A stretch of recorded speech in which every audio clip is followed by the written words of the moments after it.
სალამი, მოგესალმებით, ვაგრძელებთ ჯონ მაკარტურის და ვამთავრებთ 74 ნაწილს ბიბლიური კითხვები და პასუხები, რომელიც ჩაწერილია 2020 წლის 3 მაისს. შემდეგი 75 უკვე იქნება ოსტინ დანკნთან ერთად ვიდეო ჩართვით და უკვე ეკლესიაც, რაც ვიცი, გახსნიან ეკლესიას.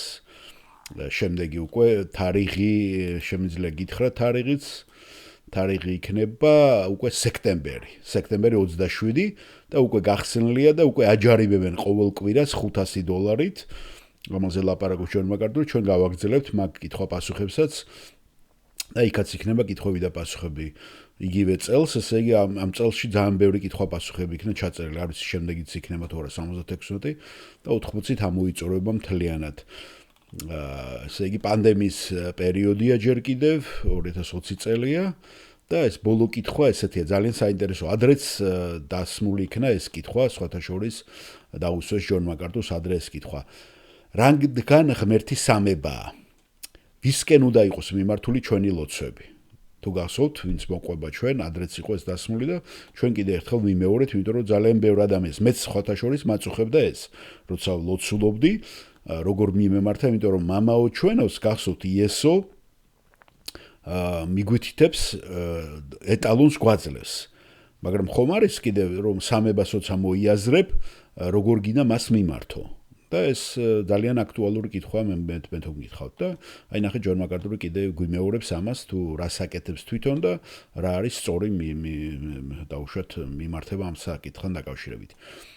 სხვათა შორის ეს კითხვა გედეონისგანაა ჯონ მაკარტური წინა კითხვა ხო გედეონზე იყო და ეს კითხვა თვითონ გედეონისოს იშვიათია გედეონის სახელი მე იშვიათად ხვდება ხოლმე არის ძალიან ცნობილი საზოგადოება გედეონის საზოგადოება რომელიც ბიბლიებს სასტუმროებში არიგებს ხოლმე და ყველა სასტუმროში ამერიკულ სასტუმრო კანადაში სხვათა შორის შემხვედრია როცა გამოაღებთ შეიძლება ახლა უკვე აღარა კანადაში მაგრამ ამერიკაში ძალიან ხშირია როცა გამოაღებთ უჯრას სასტუმროების უჯრაში იქ უფასოდ არიგებენ ხოლმე რა თქმა უნდა სახში წაღება არ არის მიზანშეწონილი იქიდან მაგრამ ყოველთვის არის ხოლმე და გედეონის საზოგადოება აკეთებს ამას რომ ავრცელებს მე არ მახსოვს ახლა რა ვერსია ალბათ მეფე ჯეიმსის ვერსია თუ არ მეშლება და გედეონი დაუშვათ აი საზოგადოებას ქვია დიახ ჯონ მაკარტური ესე პასუხობს მამა ძე და სულიწმინდა იცით ხომ როცა ჩვენ ამას ვამბობთ ჩვენ ღმერთს ვესაუბრებით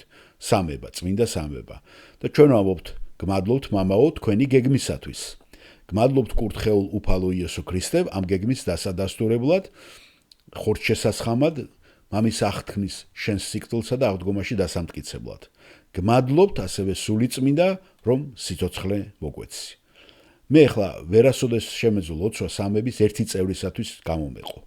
ლოცვა ყოველთვის მათგანისათვის კოლექტიურად და თითოეულისთვის ინდივიდუალურად არის მიმართული.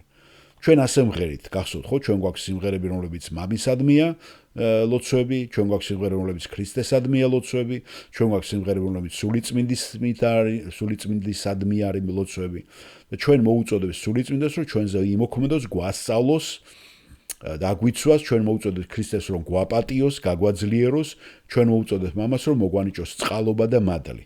სწორედ ასე უნდა ვილოცოთ ჩვენ. თქვენ უნდა ესაუბროთ სამების თითოეულ წვერს და ყოველ მათგანს ერთდროულად. დიახ, ერთდროულად. თქვენ გაქვთ ამის გაკეთების თავისუფლება, რადგან არ არსებობს რაღაცა დრო, როდესაც სამების ყველა წევრი სულად არ არის ჩართული თქვენთვის შექმნილი მიზნის შესრულებაში. ისინი სამივე ერთად მოქმედებენ. ისინი ყველანი ჩართულები არიან და თქვენ უნდა კავშირი გქონდეთ თითოეულ მათგანთან. ეს არის პასუხი ამ კითხვაზე, ეხლა კი მადლობა მინდა მოგახსენოთ დღევანდელი კითხვებისათვის, რომელიც თქვენ გამოგიგზავნეთ. მართლაც წარმოუდგენელი მრავალფეროვნება იყო ამ კითხვებისა, იმედე მაქვს რომ იგრძენით ღვთისმსიტყვიდან მომდინარე დახმარება. ჩვენ ძალიან ბევრი რამე განვიხილეთ და ამისათვის მადლობას ვუხდით უფალს და თუ შეიძლება ჩვენთან ერთად ილოცეთ.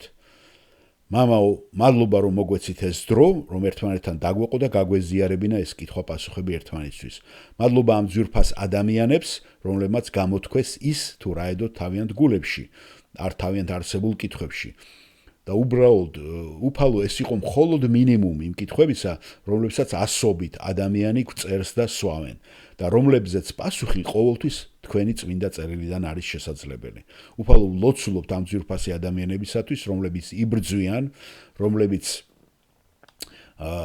ცდილობენ პასუხები მონახონ იმ კითხვებზე, რომელსაც ისინი ყოველდღიურად ხვდებიან და იპონონ ის რესურსები, რომლებშიც ეს პასუხები არსებობს და ჩვენ გვინდა რომ ვიყოთ ამ რესურსის ნაწილი.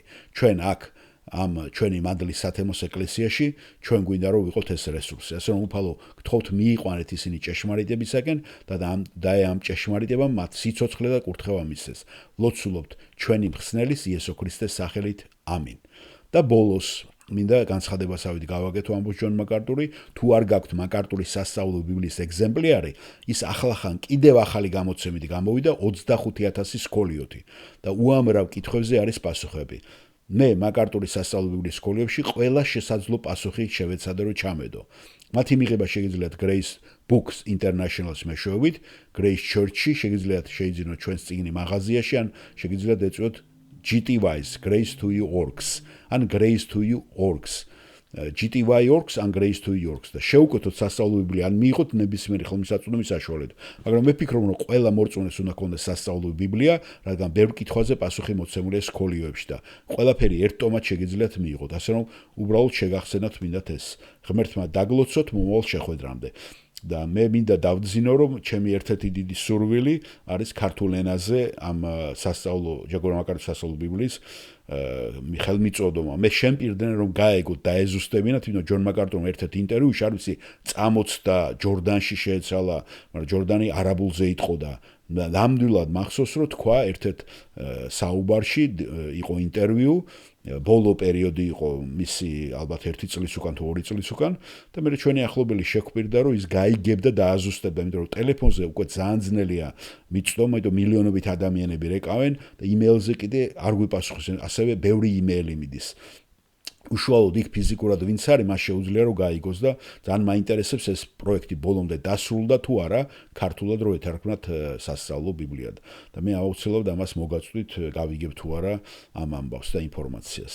მადლობა მოსმენისათვის და ჩვენ მომავალიდან დავიწყოთ 75-მდე ნაწილის ქართულ ენაზე ატვირთვას. მომავალ შეხვედრამდე.